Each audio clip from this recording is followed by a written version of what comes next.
आयुष्यामध्ये आपण सहज म्हणतो की तू किती रिस्क घेतली, आता तुझ्याच्याने होणार आहे का?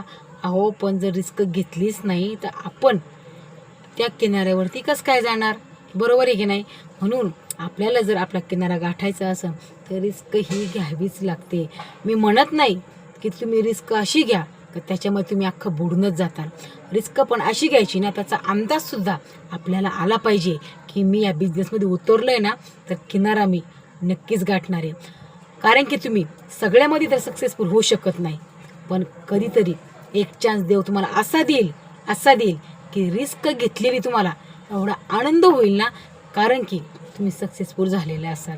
म्हणून जर आपल्याला स्वतःचा किनारा गाठायचा आहे ना, अलीकडून पलीकडे जायचं आहे ना, तर आपल्याला पाण्यामध्ये पोहायला शिकायलाच पाहिजे. जर आपण हे दुसऱ्याकडनं करून घेतलं तर त्याची किंमत आपल्याला कळणार नाही. स्वतःच उडी मारा, स्वतः रिस्क घ्या आणि बिझनेस स्टार्टअप करा. आणि बघा, कष्ट केलं, मेहनत केली तर नक्की किनारा हा गाठतोच. हे देवानं सुद्धा काळ्या दगडावर लिहिलेली पांढरी रेघ आहे बघा.